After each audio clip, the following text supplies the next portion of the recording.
Om Swastiastu, Ibu dosen yang saya hormati, serta saudara-saudari seluruh anggota kelas A1, Prodi Arsitektur yang saya banggakan. Sebelumnya, izinkan saya untuk memperkenalkan diri terlebih dahulu. Perkenalkan, nama saya Kadek Wahyu Kartika Putra dari kelas A1 dengan NIM 202062121007.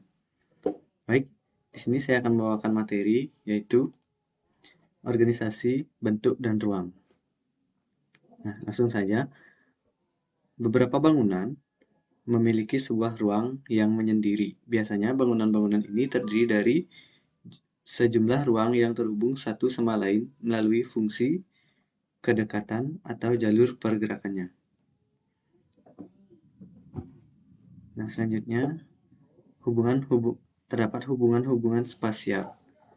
Beberapa cara mendasar untuk menghubungkan dua buah ruang yaitu ruang dalam ruang, ruang-ruang yang saling mengunci, ruang-ruang yang berdekatan, dan ruang-ruang yang dihubungkan oleh sebuah ruang bersama. Nah, ruang dalam ruang. Ruang dapat ditampung di dalam volume sebuah ruang yang lebih besar. Jadi, contohnya itu terdapat ruang yang lebih kecil, itu bisa ditampung dalam ruang yang lebih besar. Nah, pada hubungan spasial jenis ini, ruang yang lebih besar dan yang membungkus berfungsi sebagai suatu area tugas dimensional bagi ruang yang lebih kecil yang ditampungnya. Agar konsep ini dapat dilihat dengan jelas, memerlukan perbedaan ukuran yang jelas antara kedua ruang tersebut. Selanjutnya, ruang-ruang yang saling mengunci. Hubungan spasial yang saling mengunci dihasilkan melalui penumpukan dua buah area spasial serta munculnya zona ruang yang dibagi. Jadi, dua buah ruang ini dibagi, maka akan membentuk selah untuk bisa menampung ruang di dalamnya. Selanjutnya itu ruang-ruang yang berdekatan. Dua buah ruang bisa saling bersentuhan satu sama lain maupun membagi garis batas bersama. Di sini sudah terdapat gambarnya, yaitu tingkat kemenerusan visual dan spasial yang terdapat di antara dua ruang yang berdekatan ini tergantung pada karakter bidang dan yang memisahkan dan menyatukan mereka. Selanjutnya itu ruang-ruang yang dihubungkan oleh sebuah ruang bersama. Dua buah ruang bisa saling mengandalkan sebuah ruang perantara untuk menghubungkan mereka. Jadi seperti contohnya seperti ini. Terdapat dua buah ruang, namun di antara dua ruang tersebut terdapat sebuah ruang yang menjadi perantara atau penghubung antara dua ruang yang saling bersentuhan ini.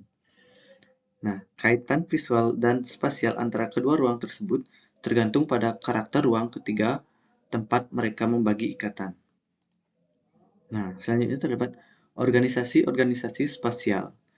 Organisasi spasial meliputi yang pertama yaitu organisasi terpusat, yang kedua organisasi linier, yang ketiga organisasi radial, yang keempat organisasi terkluster, dan yang kelima organisasi grid. Maksud saya yang pertamanya itu organisasi terpusat. Suatu ruang sentral dan dominan yang dikelilingi oleh sejumlah ruang sekunder yang dikelompokkan. Ini sudah saya cantumkan contoh-contoh gambarnya. Yaitu organisasi yang terpusat merupakan suatu komposisi yang stabil, terkonsisten, yang terdiri dari sejumlah ruang sekunder yang dikelompokkan mengelilingi suatu ruang sentral yang besar dan dominan. Nah, selanjutnya yaitu organisasi-organisasi linier.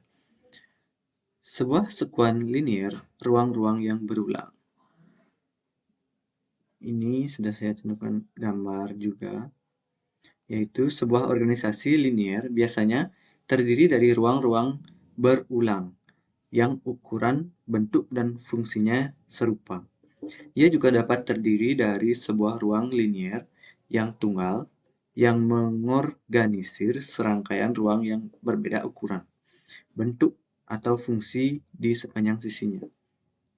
Nah, berikut juga saya cantumkan contoh pada rumah panjang yang merupakan sejenis hunian bagi anggota suku-suku Konfederasi Iroquois di Amerika Utara pada tahun 1600. Jadi di sini menggunakan organisasi linier. Selanjutnya, organisasi-organisasi radial. Sebuah ruang terpusat yang menjadi sentral organisasi-organisasi linear, ruang yang memanjang dengan cara radial. Nah, di sini juga sudah saya cantumkan gambarnya. Organisasi ini terdiri dari sebuah ruang terpusat yang dominan yang darinya menjulur sejumlah organisasi linear secara radial. Ini juga terdapat contohnya, yaitu pada penjara Moabit di Berlin dan Hotel Dewey atau rumah sakit rancangan Anthony Petit pada tahun 1744. Sini juga terdapat gambarnya. Nah, yang terakhir di slide yang terakhir ini yaitu organisasi-organisasi tercluster dan organisasi-organisasi grid.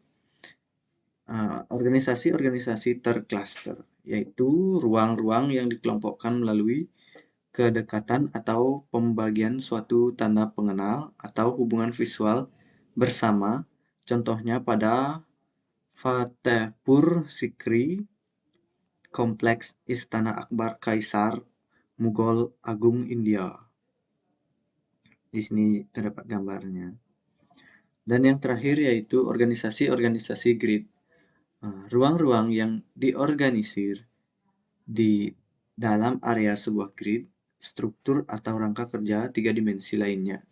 Contohnya pada kota Priene di Turki dan Denah Dura Europos di Syria. Sekian materi yang dapat saya sampaikan. Saya akhiri dengan Parama Santi. Om Santi Santi Santi Om.